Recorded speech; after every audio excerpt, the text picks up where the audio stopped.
Cities shell shocked, life scattered and torn. Guns replace alarm clocks, every dying morn. Well intentioned project, see my father shine. Work and play without delay. Choose the browser engineered for speed. While the usual suspects to the east salam, well, although they sign of truth, still them bad boys running loose in these killing fields, otherwise known as lava and tears. As the tragic drama unfolds, as we pray for all them lost souls, don't ask for whom the bell tolls. It tolls for thee. Oh, and struck from a different hammer. Try tell David rather forget Haiti, cause that's sorry for love. Oh, Lavanti. Yeah, here we come. Lavanti. We are going to beat a different drum. I've heard them singing dirges, dirges for your son. Oh, Lavanti. Come let me turn it round, turn it round, turn it round. We could make a difference. Oh, yeah.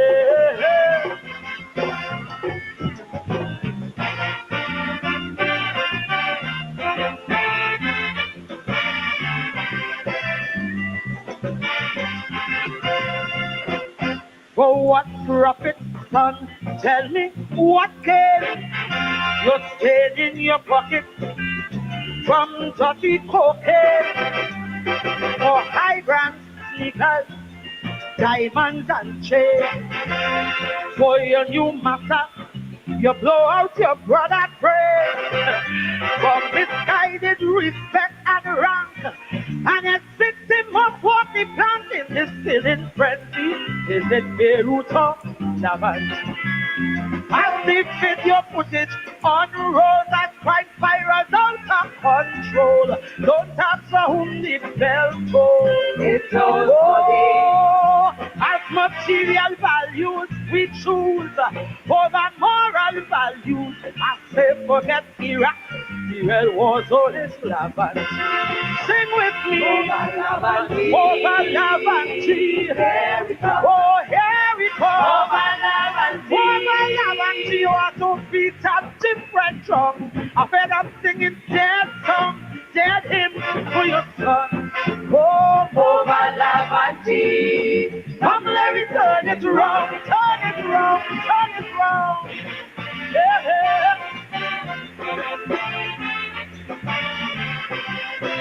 Oh, oh.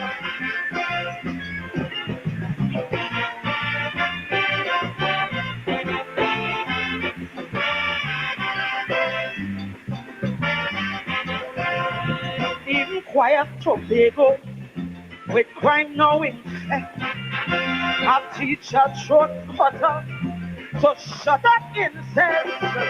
Long time teacher Bill Dread, the lizard is afraid. Now in the same classroom, she gizzard displayed. The picture I paint is monstrous, but we can't wash we hands like conscious. Look in the mirror, and no play only Lavant.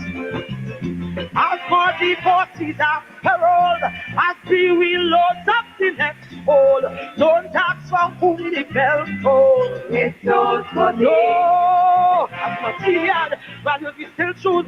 Westmoreland is your turn tomorrow. I say to hell with Saddam, let we rally wrong. Lavanti. Sing with me. Gun Hill Maloney. Yeah, here we come. Gun Hill Maloney. You want to beat that different drum. I saw you singing there. Who's coming in the driveway?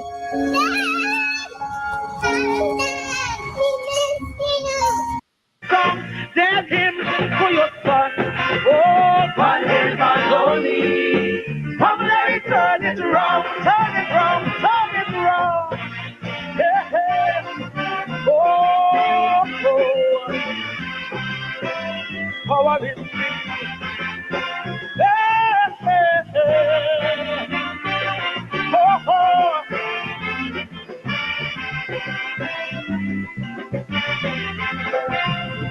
This is our country.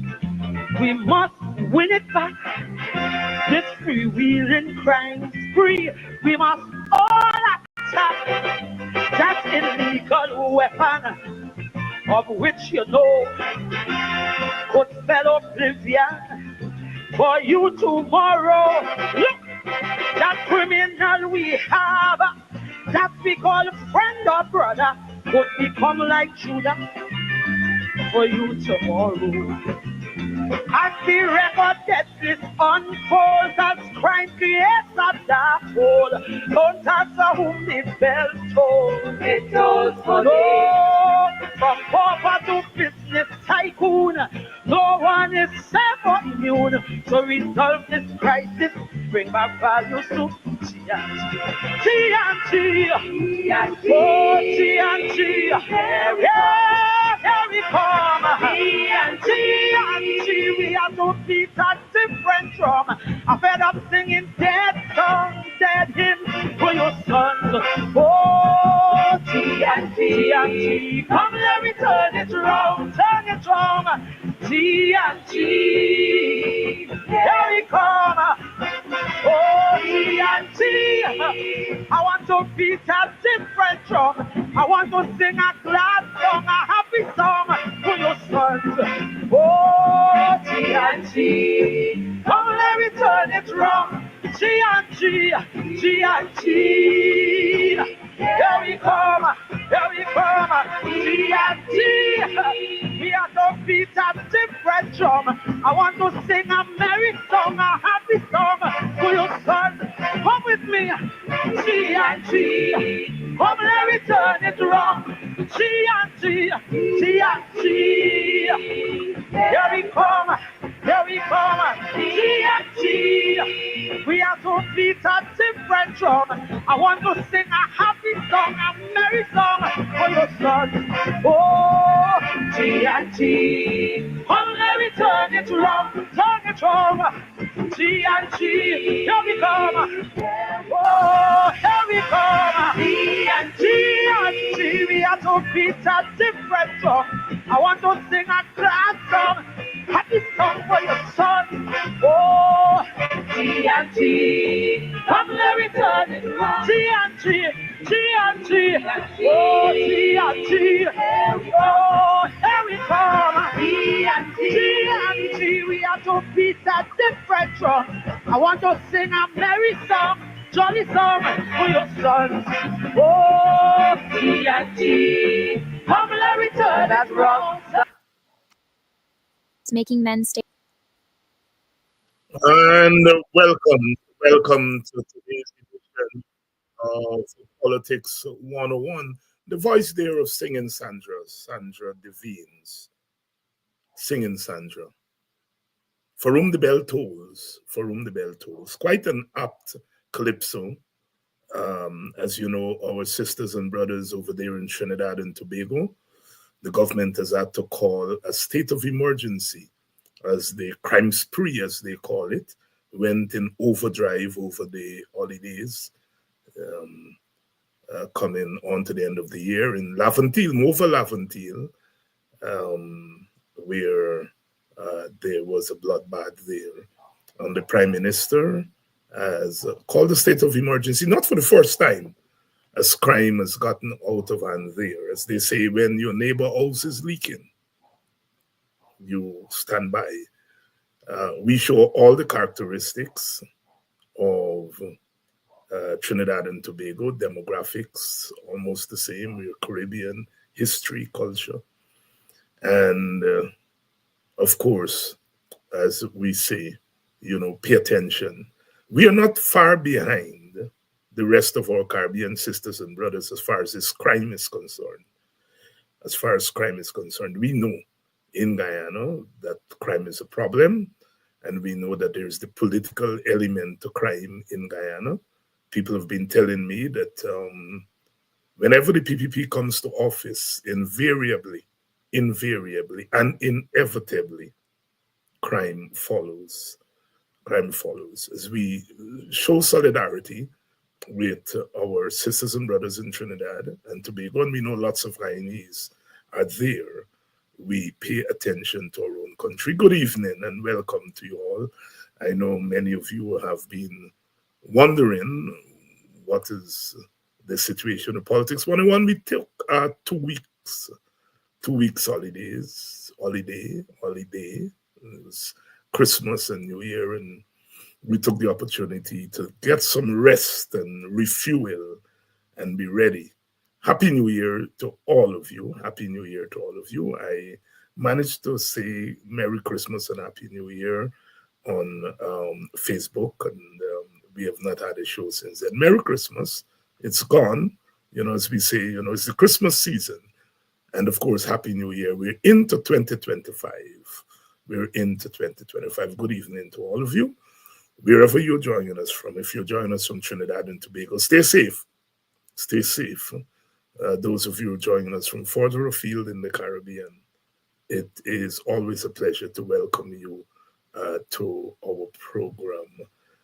Those of you who are joining us from Guyana, in Guyana, and lots of you are there for the Christmas holidays. I'm so disappointed I didn't get to make it in for Christmas. It's quite unusual for me. Usually I spend my entire Christmas holidays in Guyana. I had to split my loyalties this year, and summoned by my siblings, my mother, and others, who, as I say, put down their foot and say, well, you're going to spend this Christmas with us. So I had to change plans. Throughout my life, since I was a boy, I have had my way. I got involved in politics, at about age 14 or 15, and I was always encouraged by my brothers and sisters, my family, my relatives, my children. They never interfered with my politics, and they're not interfering now, but they are ensuring, as they say, that I spend more time with them, and the majority of them are there in Maryland, Washington D.C. area. So was there for some time, and got the opportunity to do a lot of resting, quite apart from hanging out with the family and so on. So I didn't make it to Guyana. But that happens sometimes. You've got to split it up. Welcome to all of you, to all my family and villagers in Buxton, Friendship, Vigilance area. Happy New Year. Happy New Year to all of you Guyanese. And it is always a pleasure to be here with you and to keep the struggle going. There's never a dull moment in our Guyanese politics. And we noticed that throughout the Christmas holidays, the stuff just kept happening. Welcome to all of you. If you're joining us from St. Kitts and Nevis, lots of Guyanese there. Antigua, good evening. Happy New Year to all you Antiguans and Guyanese Antigans. Montserrat, Grenada, Piti, Martinique, and Carriacou. Welcome. Well, you got to be very careful. Do not leave out. We say Trinidad, and I don't think the Tobagonians necessarily feel miffed when you don't mention Tobago, because there's a sense there in Tobago that Tobago is separated apart from Trinidad. But yes, St. Kitts and Nevis, Antigua and Barbuda, Dominica, Grenada, Piti, Martinique, and Carriacou. Those of you who are in St. Vincent and the Grenadines, our friend Ralph's country, our friend Ralph, who, as murky as water somewhat with us Guyanese, he give his mouth a lot of liberty surrounding the 2020 election. But we are a forgiving people, and we forgive Brother Ralph for his actions. But all you Guyanese there in St. Vincent and the Grenadines, welcome to Politics 101. How about those of you in St. Martin? St. Martin, welcome. The Bahamas, welcome to Politics 101. And those of you in North America, the United States of America, Canada, and Mexico. Mexico is North America, not Central America. Some people would have us believe. Geographically, it's North America. And those of you who know the old story that, part of the United States going up there from Texas, North Carolina, not North Carolina, New Mexico, Nevada, part of California, Arizona, they are all part of Mexico that was appropriated by the United States at the 1848 war. And part of the spoils of war is that one third of the then Mexico was appropriated by the United States of America. And so North America, Mexico is very much part of North America. Those of you who join us from Europe, especially those of you in the old mother country, welcome. Welcome those of you in France. Welcome to Politics 101. And I know some of you are joining us from Africa. Lots of fans there in Senegal and Ghana. My sister visited last year. She went into some of the dungeons, those places of no return that our foreparents were forced to go into. And she went there, and when she was there in the dungeon, they had books being displayed there, and the books of Walter Rodney were displayed. And of course, the Guyanese in the crew were somewhat taken aback. My sister was taken aback that there was Walter Rodney's books in Ghana and Senegal in these dungeons being displayed. And, as we would say in the Caribbean, she made some considerable noise that she knew Walter Rodney as a child.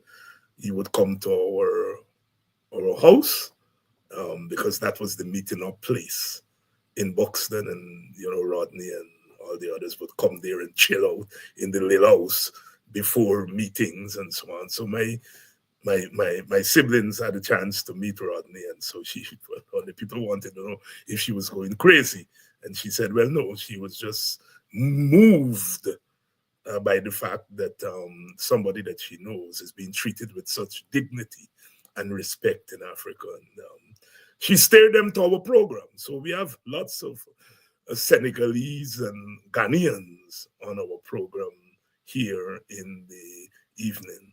The mother country, no matter where you come from, so long as you're a black man, you're an African. The anthem, the Pan-Africanist anthem.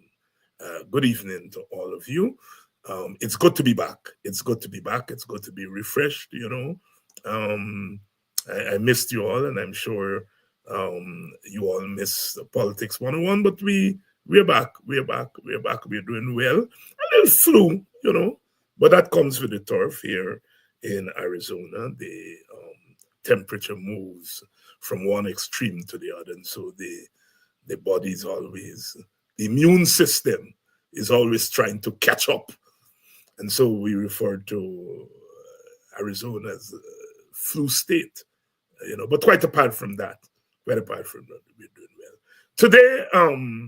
Today in front of the Court of Appeal, there was a protest organized by Sister Audriana Thomas. We're going to have Sister Audriana here tomorrow evening, protesting the uneven treatment of the acting Chief Justice and the acting Court of Appeal Chancellor, and that the government has not been doing anything to regularize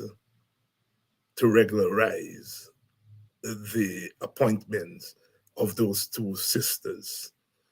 And so some people are out there today protesting. It's good to see the new year starting on that note. And they're going to be out there again tomorrow. Tomorrow they're going to be in front of the High Court. Today they were in front of the Court of Appeal. Tomorrow they're going to be in front of the High Court and protesting against the reluctance of the government to appoint the two ladies. They moved without acclamation, without the support of the leader of the opposition. They moved and they appointed Mr. Hickins, but they have not appointed in a full-time way the chancellor, acting chancellor, and the acting chief justice. And so some citizens are in front of there. Good evening to all of you. Good evening to all of you. Good evening to you, Savitry. Lynette Greenwood, my countrywoman, long time. Yes, nice to be back. Nice to be back. Nice to be back. And having to go. This morning, the WPA held its press conference as we were away for a couple of weeks, and the holidays, but we're back. We're back. And this morning we had our press conference, quite a discussion there on the question of wages and salaries and some of the issues that we are confronting at the moment. Some of you have not have been sending y'all have been sending a straw poll that is being done, and I don't know who are the authors of that straw poll. And apparently it's the supporters of one Mr. Mohammed and others, and people have been concerned about that straw poll. There is a straw poll emanating from our page, Politics 101, and that straw poll was initiated by us. So those of you who happen to see that poll, please contribute to it. Contribute to it, the straw poll. Please contribute to it because that's a legitimate straw poll emanating, as we say, from Politics 101, asking you some basic questions there. Which party or candidate would you vote for in Ghana 2025 election? And you can see it. Yes, it's there on the screen. You can get it on Politics 101 website, and just make your choices there. Nothing scientific about it, but it will give us a sense of what our supporters are thinking. You have the choices there of the parties in the opposition, the ruling party, and of course the coalition. And you can make your choice. Give us a sense. I say there's nothing scientific about it. It's a straw poll, and that's what it is, but it will give us a sense. So just take a minute and go to Politics 101 Facebook page, or my own Facebook page, or Camps TV Facebook page, and contribute to that poll. It's a straw poll, as we said. Welcome Welcome to Politics 101 on a Monday evening. It's already 6 days in the new year. Would you believe it? The new year has gone galloping. We have some good news today. We have some good news today. Um, uh, Coming out from press conference of the PNC, press conference of the PNC on Friday, where the leader of the opposition announced that within the next 2 weeks, the opposition parties, meaning the PNC, AFC, and WPE, are scheduled to have a meeting. They're scheduled to have a meeting. That was reported today. In News Source, which quotes the opposition leader as saying that before mid-January, the opposition parties are likely to meet, and there's the story. There is the story there in News Source. Opposition parties to meet mid-January on possible coalition for 2025 election. That's the story there. Some of you have already seen the story.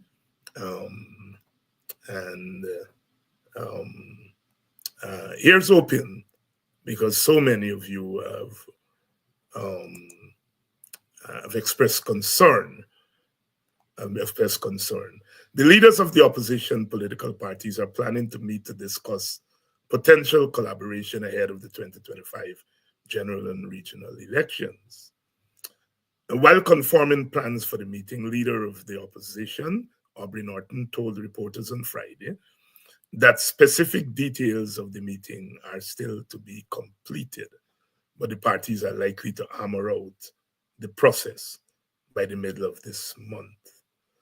He's quoted as saying all the parties will get together and decide what they do. It is not for me to say that we will do it alone. We will do it together. That is a decision for all the political parties involved. And so that is always good information for those of you who are concerned that the opposition is not moving as quickly as possible to formalize the coalition. At our press conference today, we reiterated our commitment in principle to coalition politics. And we did something that political parties don't do, but we want to set an example for people to be realistic. And we said the WPA cannot win an election on its own. If we go there, we'll be fooling ourselves. We cannot win an election on our own. But we do believe that those who look to us for leadership, those who support us, we want their votes to count for something. And the way their votes will count for something is if we are part of a broader coalition. So by ourselves, we are not likely to get enough votes to win an election. And one has to be frank about that. And so therefore, what your strategy is, you have to give leadership to those who support you. And the way you give leadership to those who support you is to be part of a broader coalition that could win the election.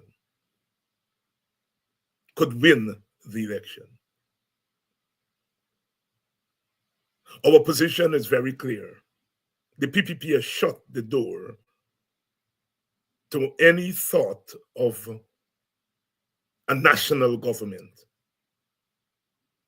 They've closed the door on that. And so the next best option is a grand coalition of the opposition to first of all remove the PPP from government, and then secondly to lay the groundwork for a proper, broad-based national government in the future. But we've got to remove the PPP from office, and to do that, we have to bring all the opposition parties together. That is the WPA's position. As we said, we are driven by real politics. We are driven by real politics. And so, therefore, we want to maximize all the resources and the support at our disposal, because we have to win the election. There's no ifs and buts about that. So the WPA is committed, and we are ready to begin to talk. We are ready to begin to talk. We are ready to begin to talk about going into the election as a coalition. As we said, we are not swayed by an argument that we could win an election. So we're taking that off the table.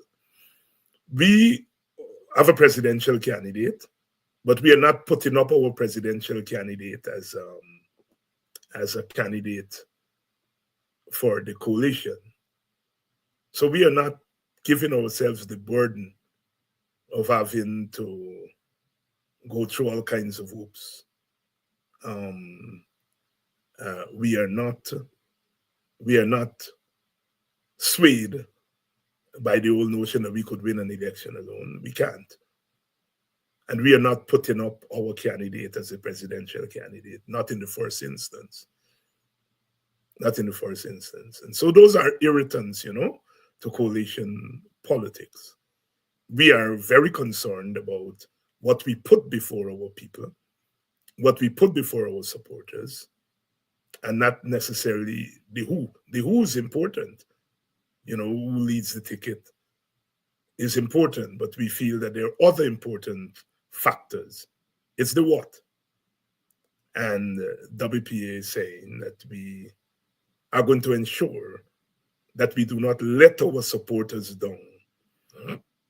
We do not let our supporters down. And so we want to play that role. But the news is that the parties are likely to meet in the next couple of weeks, and we will take it from there. Elections are due on the inside,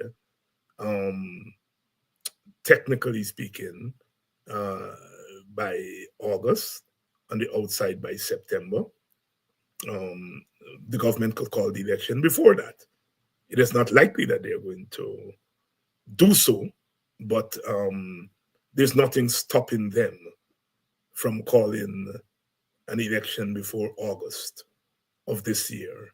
And so the opposition parties, like all political parties, have to be prepared.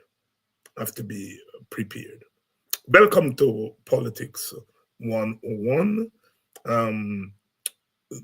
One cannot fault the PNC from saying that it could win an election. Of all the opposition parties, the PNC is the one that is most likely to win an election on its own.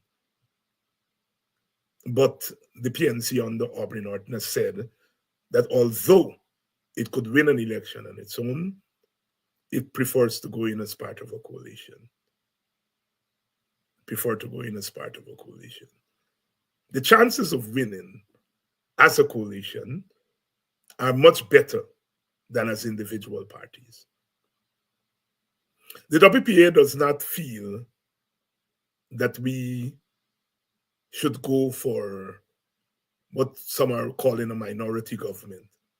That is, you run on your own, hoping that neither of the two major forces will win a majority. And so you become the kind of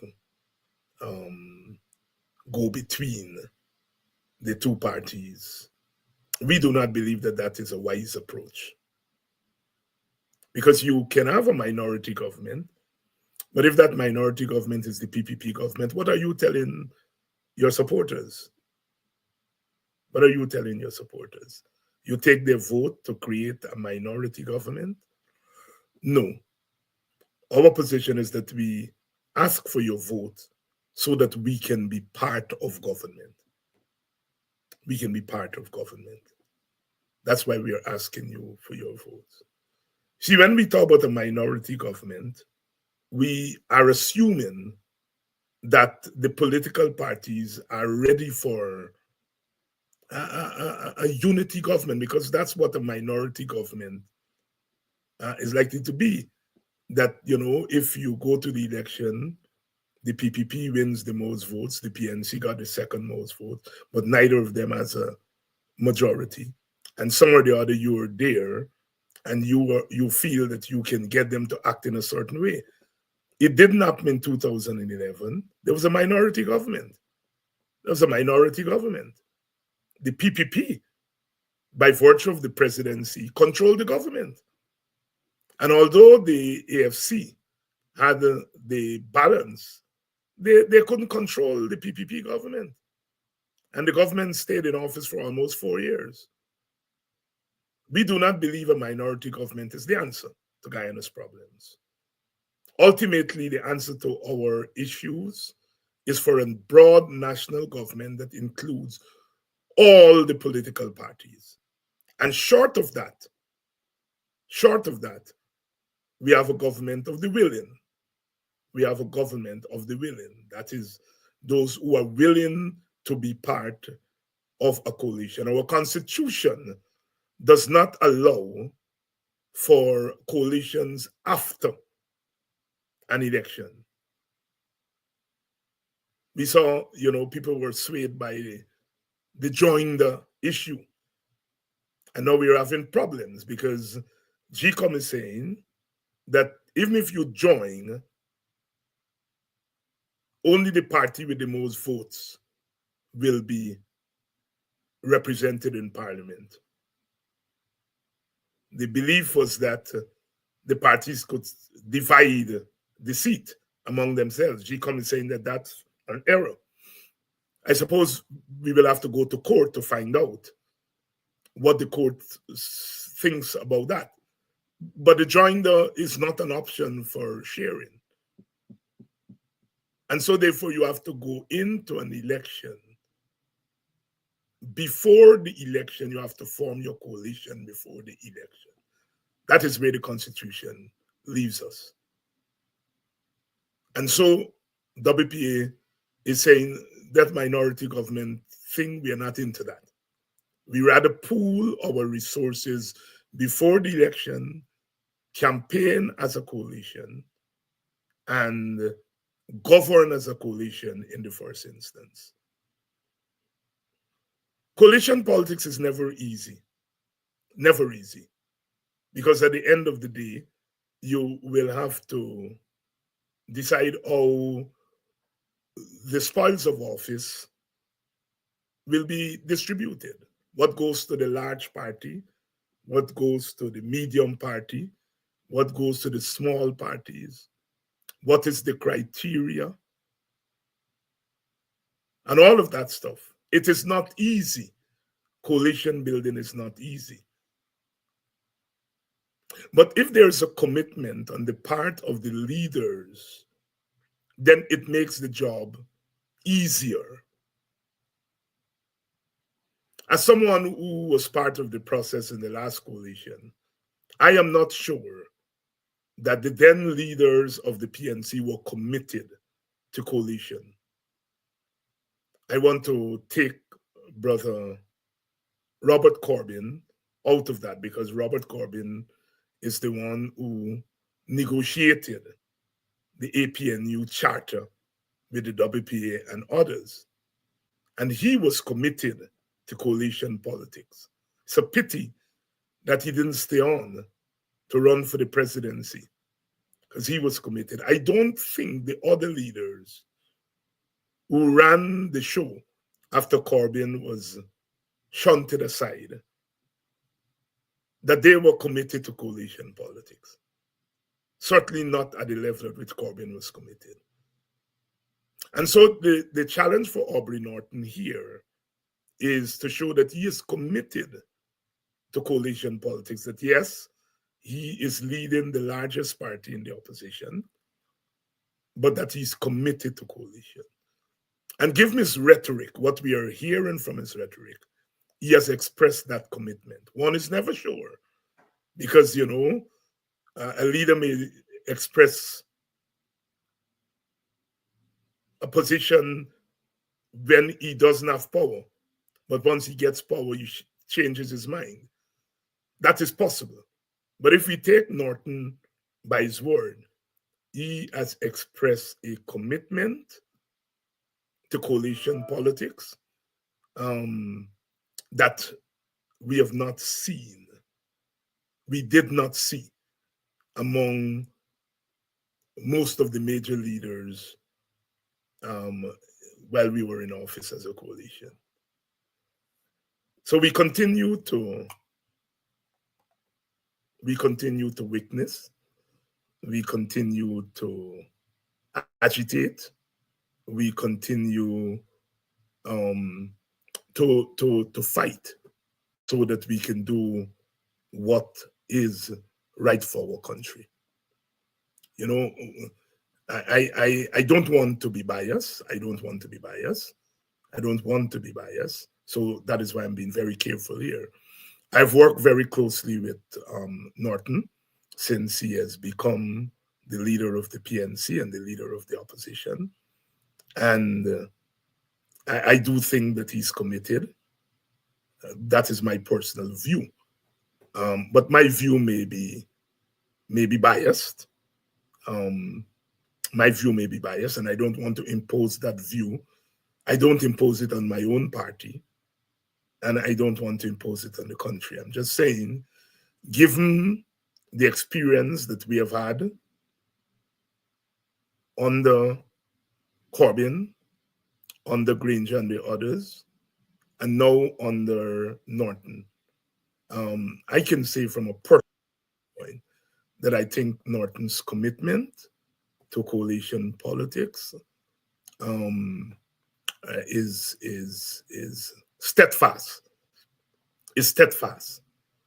But like I said, Norton has to navigate a party that is a large party, and that there may not be one voice on this question of coalition. There's still PNC people who ask, well, what does AFC bring, and what does WPA bring?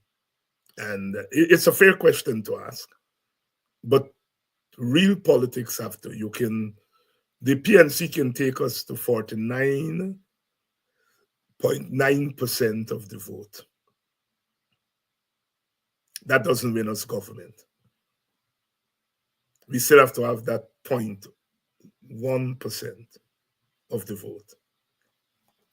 And so if we think just purely on the volume of votes that we bring, we may be getting ourselves in trouble. That we have to think about the volume of votes, but we have to also think about those votes that we would not normally get, and that there are others who are able to sway those votes. And I'm talking here about, first and foremost, our own support base. The PPP support base, they have a turnout of 85% upwards. The opposition side, our turnout range anywhere from 75 to 80. So almost 20% of our support base have not voted in recent elections. And they're mostly our young people. And so therefore we have to strategize, because 20% of the electorate represents between 8 to 10 seats. It's 20% of our people who are not going out there. And so we have to strategize as part of the opposition about maximizing our support base. And this is where coalition becomes attractive because, some of us are better at communicating with certain segments of the support base. Rafi Dev and them, they go bananas. They get bent out of shape. When we say that with the AFC, the PNC, and the WPA, we can increase African Guyanese turnout, it means that we depend less on crossover votes. It's not that we don't want crossover votes and we don't welcome crossover votes. It is that we should not allow ourselves to become captive of the notion of crossover vote and not pay attention to our own votes. And so that is the WPA strategy, which sends the PNC, the PPP strategists, send them crazy because they would like us not to go as a coalition. And so they're stoking all kinds of fires. Norton is not presidential material.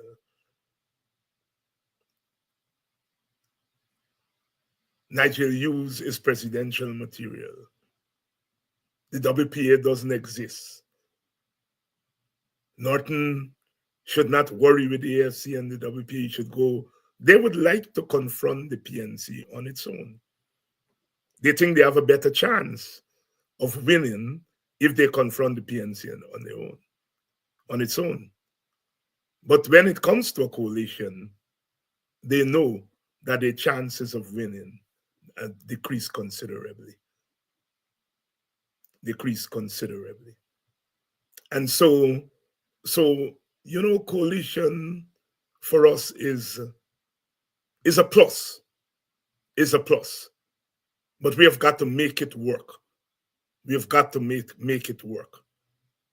The sticking point, as they're saying, is who's going to be the presidential candidate and who's qualified to be the presidential candidate. We have said it here already. Both Mr. Norton and Mr. Hughes are eminently qualified to be the presidential candidate and to be the president of Guyana. We have said that. And we continue to believe that. So I don't think we have a problem in that area if some people think. It points sometimes to the class nature of Guyanese society. There's still the feeling that some people are more qualified than others, not based on experience, not based on knowledge, but based on what social class they come from. And that Norton does not originate from the middle class, the uppity, not uppity, but the upper class people. And so therefore, he's not qualified. No, we have gone past that kind of politics. We have gone past that kind of politics. And those who try to introduce it are merely trying to cause confusion. Insofar as the presidential candidate matters, insofar as it matters, a prospective coalition will have to look at all its choices, all its options, and decide what is the best formula.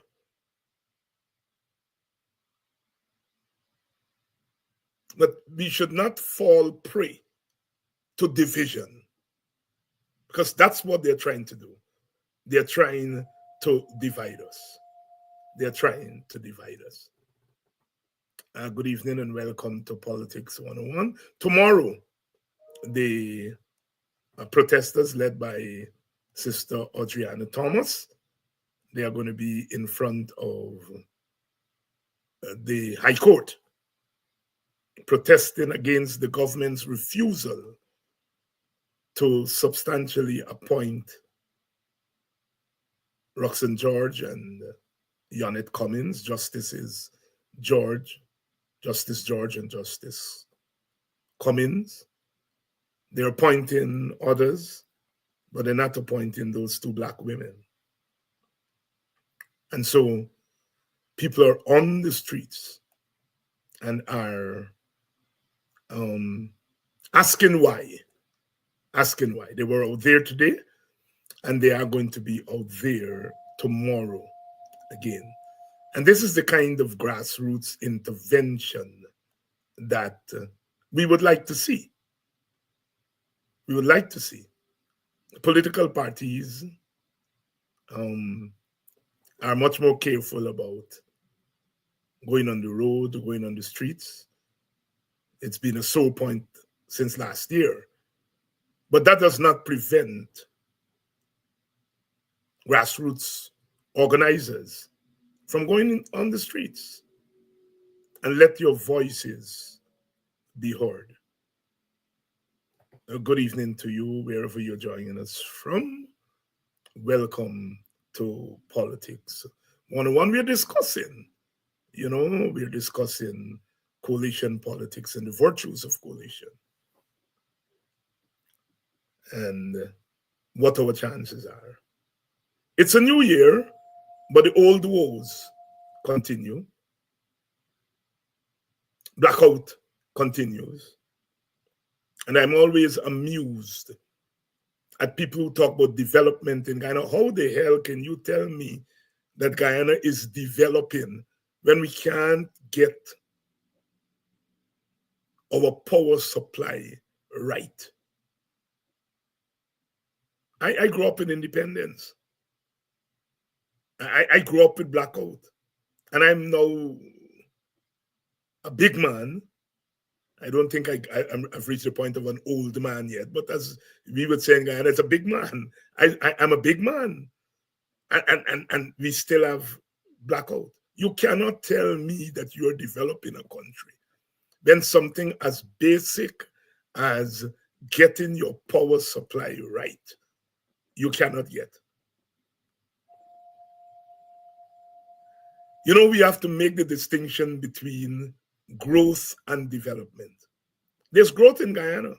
You can't watch all them roads that the government building, erecting, and all them big buildings, private people, government, and say there is not growth. The amount of money that is circulating in Guyana, both at the level of government and the level of private people.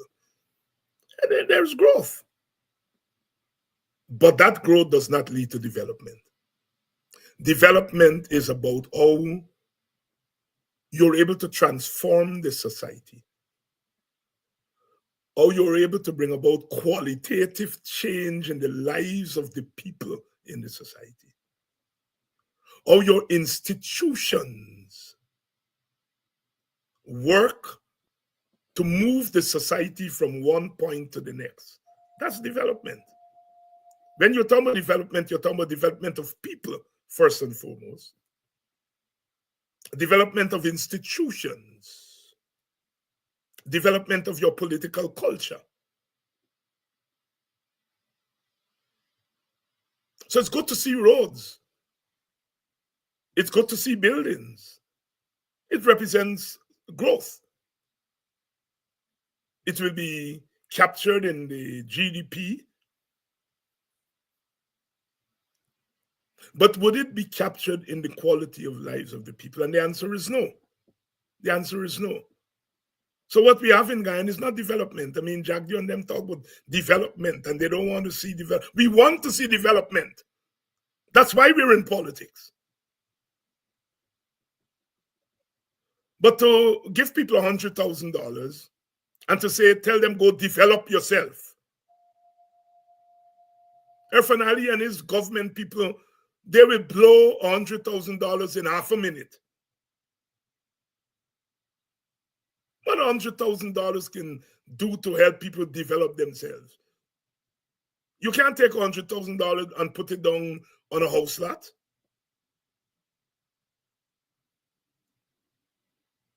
You can't put an extension to your house with $100,000. You can't invest in a real small business with $100,000. $100,000 is a small freck.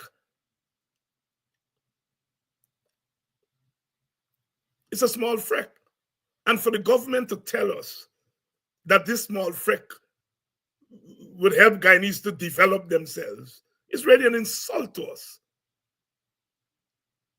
We in the WPA have said that given what we have in terms of oil resources, given what we are pumping out of the ground, at this point, each Guyanese household should get $1 million Guyana dollars per year, not 100,000. And if a family of a mother, a father, and 3 or 4 children were to get $1 million,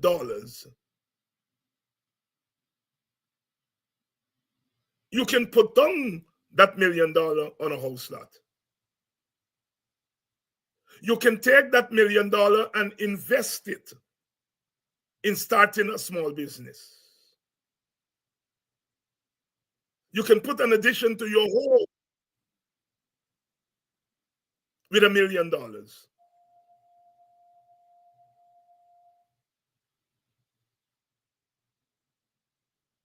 Look at how they have our people fighting one another, licking themselves down, going through all kind of stress for $100,000, 500 US dollars. What a shame. You come from another country or you come from another planet, you'll wonder what is going on here. One of the richest countries in the world, look at what you have people doing. I've said over and over again that one of the things we will have to do when we get power is not just the politics, it's to repair the psyche of Guyanese people. I mean, we are more dignified people than that. You have school teachers, they're on the road in sun, climbing up on one another, going on bad.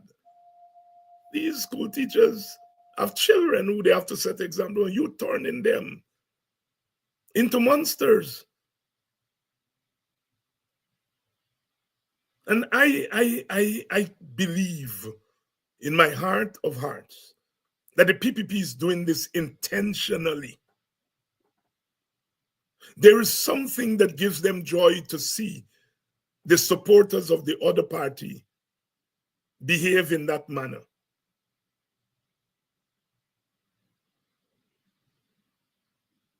It's the way in which they're destroying the psyche of our country. And we have to say to our people that we can do better and that we will do better. Imagine you get a basic income of $1 million per family, per household at the end of the year. That doesn't mean that you stop fighting for wages and salary. You fight for better wages and salary. Imagine a 25-30% raise in the salary of public servants. And then at the end of the year, each family gets $1 million on top of that. Think about it, comrades. What that says is that there are some of us who are thinking about this problem, thinking about the issue of development holistically. We're not just thinking about political gimmicks, $100,000 here. We are thinking about how we get our people out of poverty, because poverty is what's holding back the majority of Guyanese. And if poverty is something that we brought with us from the slave plantation, the colonial period, and we feel that we can wipe poverty off, if we wipe poverty off the face of Guyana, we free up the energies of our people. All those children who are selling plantain chip on the road when they should be in school is as a result of poverty. All those children who come home in the afternoon instead of doing homework, they have to be out there helping their parents make a living. It's because of poverty.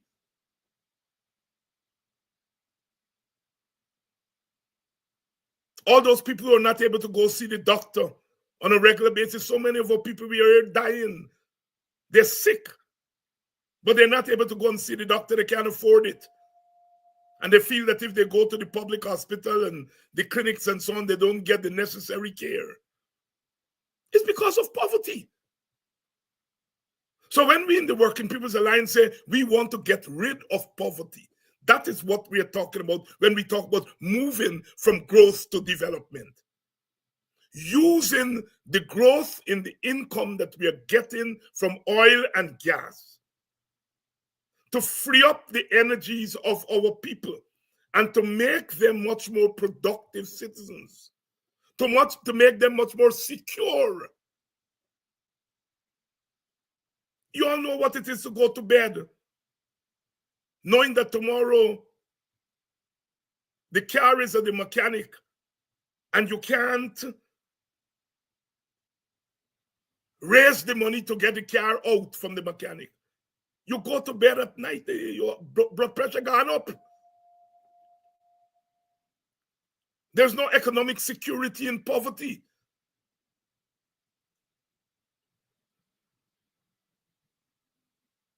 And so therefore, we are saying we have to get rid of poverty. And so that's the big picture. When we come to distribute the resources, what goes to wages? How much go to wages? How much money go to basic income? How much money to infrastructure? How much money for education? How much money for healthcare? When we sit down, we have the big picture in front of us. And we are looking at how they're interrelated. How do we use money from oil and gas to develop the non-oil sectors of our economy? At the end of the day, we are still an agricultural economy. Agriculture is still very important to us going forward. In a world of food insecurity, where we can't feed ourselves around the world, Guyana has one of the best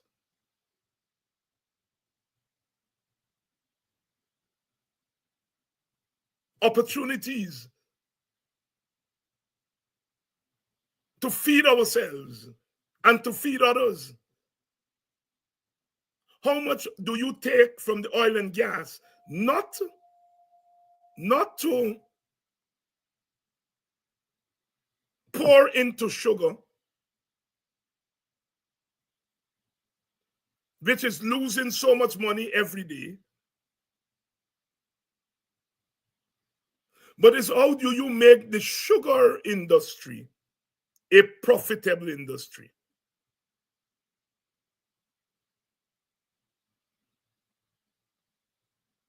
Agriculture is not just sugar. It's also rice. It's also cash crops. If you belong to most of the villages in the hinterland or on the coast, you may not be planting rice and sugar, but they're cash crops. And that should be part of our agriculture strategy.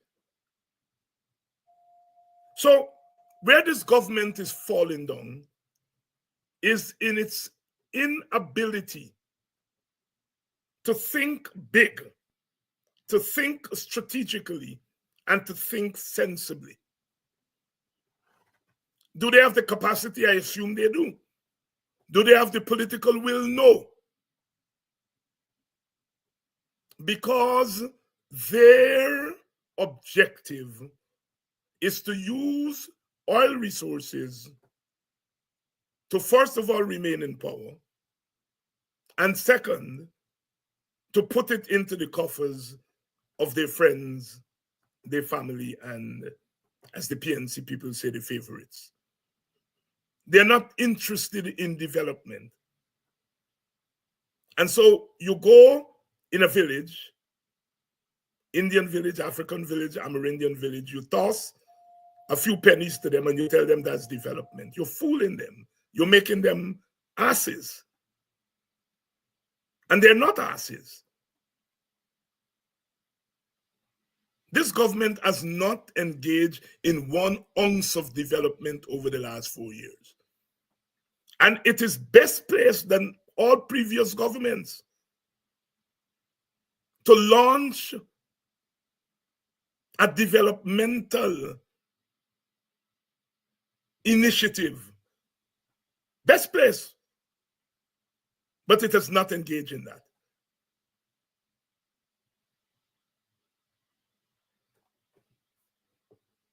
Tonight we join with the rest of the world in mourning the passing of Jimmy Carter, President Jimmy Carter.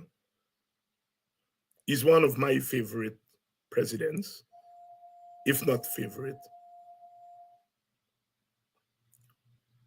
He had something to do with Guyana. And we notice the PPP people are pouring out all kinds of letters as to his contribution to democracy in Guyana. What they're not telling us is that Jimmy Carter left Guyana because of the PPP, turned his back on Guyana. Dr. Henry Jeffrey, in his column this weekend, I'm going to read part of it here. He says, Guyana must have been a huge disappointment to the late President Jimmy Carter, who left the country in 2004 with the following parting words. And I'm quoting, he is quoting Jimmy Carter. Jimmy Carter says, Jagdeo is an intelligent and capable leader, but he takes full advantage of the ancient winner-take-all system in Guyana. Following my meeting with him, I was very doubtful that his political party, the PPP,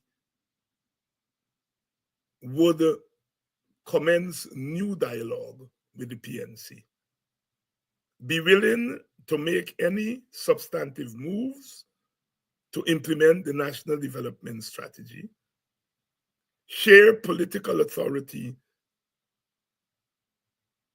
with other parties, or permit members of parliament to be elected by their own constituencies instead of being chosen from a party list on a proportional basis. That is what Jimmy Carter said.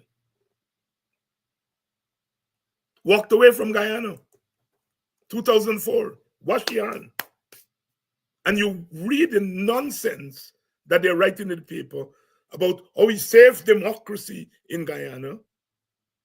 And they're not telling you that he walked away from Guyana because the PPP turned its back on the democracy that Carter purportedly contributed to bring into Guyana.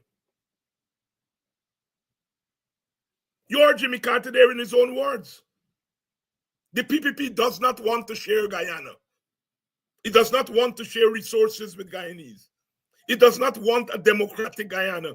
2004, 20 years ago, Jimmy Carter washed his hands of Guyana. I gone. I can't deal with Jagdeo. I can't deal with the PPP.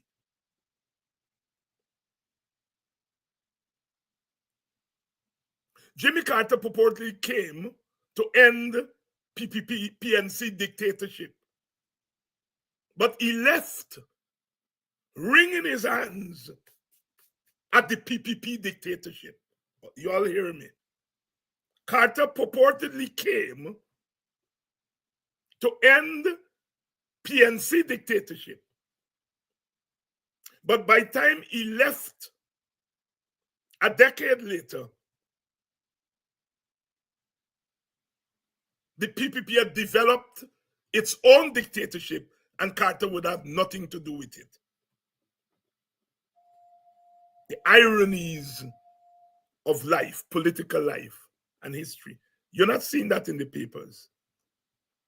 And I do, we, opposition supporters don't write too much in the papers. We express ourselves on social media. Carter left warning of the PPP dictatorship.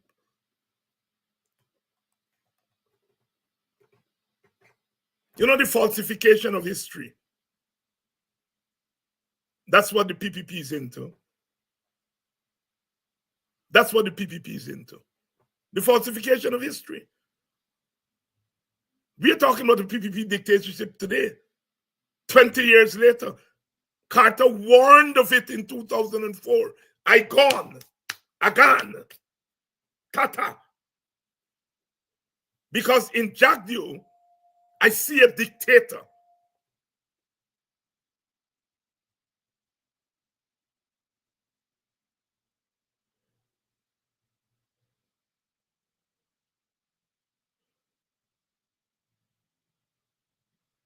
You all understand what we are dealing with?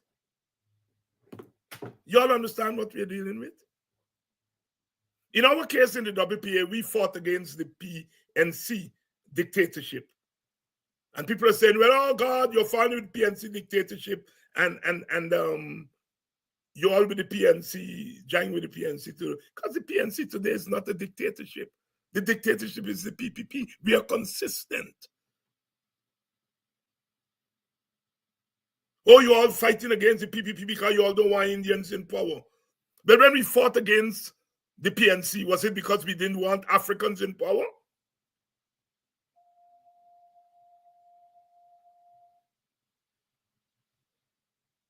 Jimmy Carter left Guyana in distress over where the PPP had taken this country in less than a decade and a half.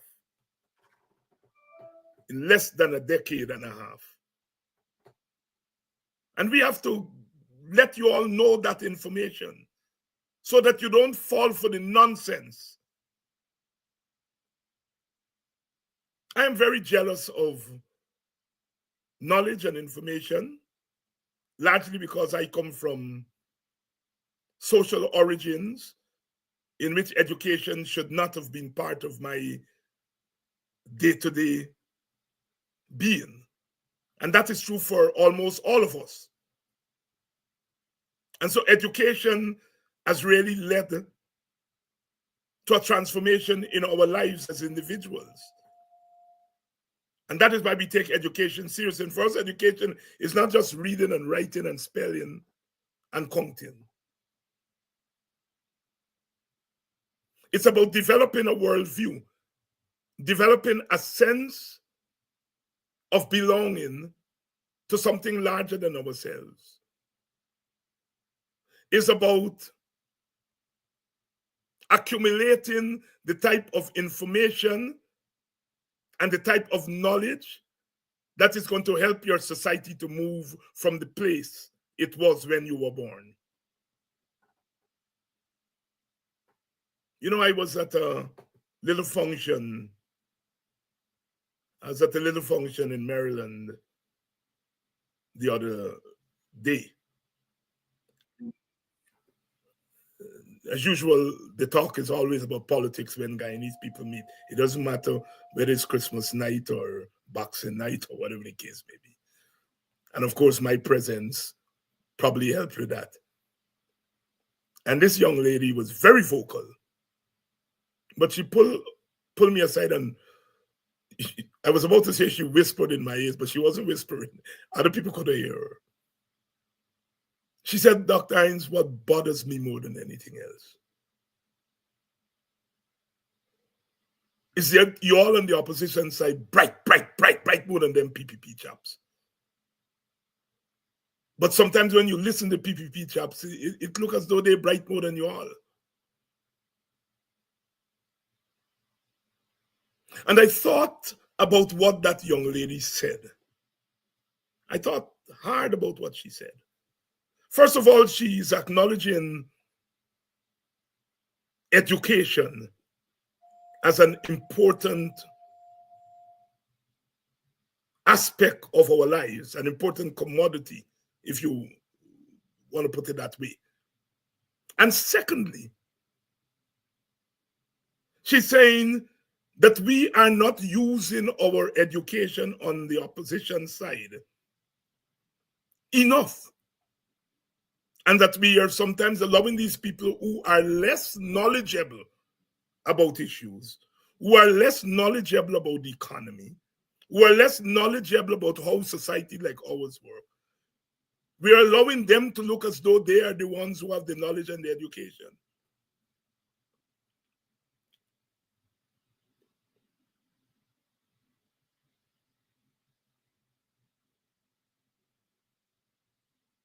And so, as we move in this new year and we move towards election,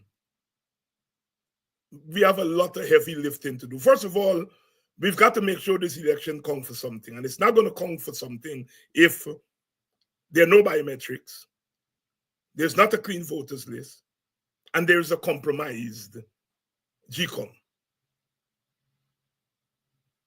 So we have to take care of that. And that is not going to take care of it. We have to take care of it.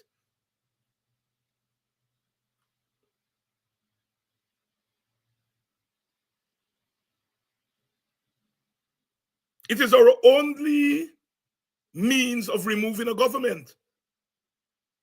We can't talk revolution and all those things. Nobody is listening to that. And, you know, you open your mouth these days and you talk about change and they say that, you know, you're trying to bring about violence in the society and all of that nonsense. So education, election is the means towards an end, not an end in itself. And if you don't get the means right, the end is not going to be right.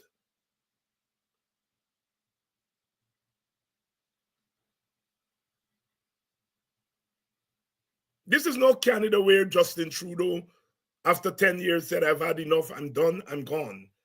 You all elect a new leader, take over as prime minister, take over as leader of the Liberals. We are not that kind of country. We are not even the kind of country where Keith Rowley says, I've had enough. I've given 40 odd years to my country. I'm stepping aside at the next election. We are not. We are not that type of country.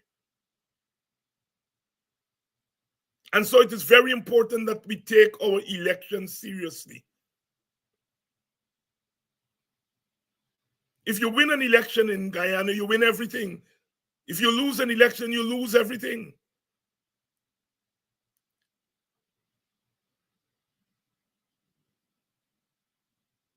So we've got to get the election rules right. Then we've got to get the election strategy right.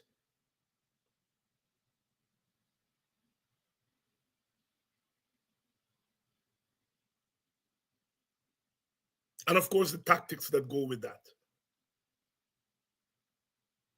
So we continue to stand firm, but we need you, the supporters. Everywhere I go, people tell me that the work we do on these programs are invaluable.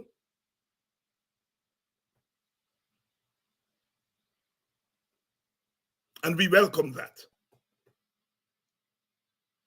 But we want you to contribute to this work. by doing your own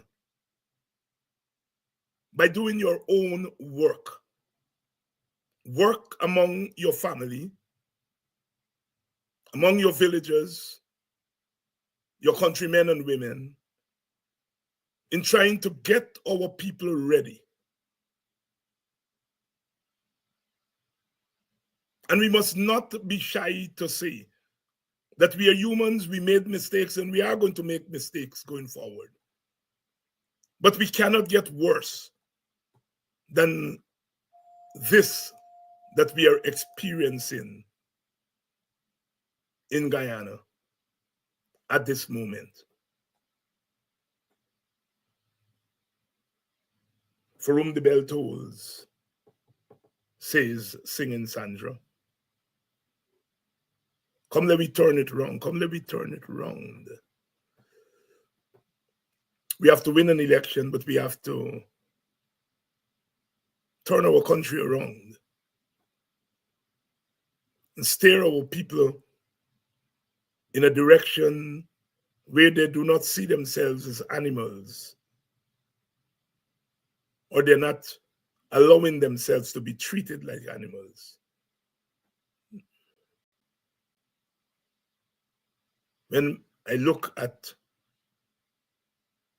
what they're allowing people to do for that $100,000, I'm committed more than ever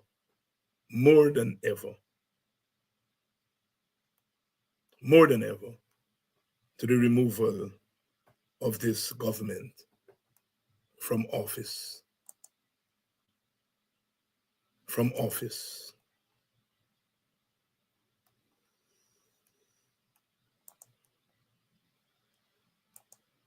Tomorrow, they're protesting again in front of the High Court. Please go out there and lend your support. And as I said, there's a straw poll. There's a straw poll that is online. Just go to Politics 101 Facebook page and vote in the straw poll. It's legit. This straw poll is legit. You can find it on my personal Facebook page, Politics 101 Facebook page, Cam's TV Facebook page, and vote in that poll. It's nothing scientific about it. One person gets one vote, but it will give us a sense, and we know that the most of the people who are going to vote in this poll are our supporters. So we know it's not going to give us a sense of how the country's thinking, but it will give us a sense of how our supporters are thinking. You have, the choices there. You can vote for any one of the parties, or you can vote for the opposition coalition. And so we get a sense of how our people are thinking. So take a minute and go, you'll see straw poll, because that's what it is. It's not a scientific poll. It's a straw poll. And it's not like the other poll with Azuddin Mohammed and this Mohammed that they're trying to tell us is a real poll. Obviously, there's a poll on supporters of those people. And so this straw poll will give us a sense of how our people are thinking. It's good to be back. It's good to be back in the new year. And we have lots of work to do. Tomorrow we come back. Sister Adriana Thomas is going to be here tomorrow to talk about that protest in front of the appeal court and the High Court. It's always a pleasure, always a distinct pleasure of mine to be here and to contribute to our struggle. See you all tomorrow night.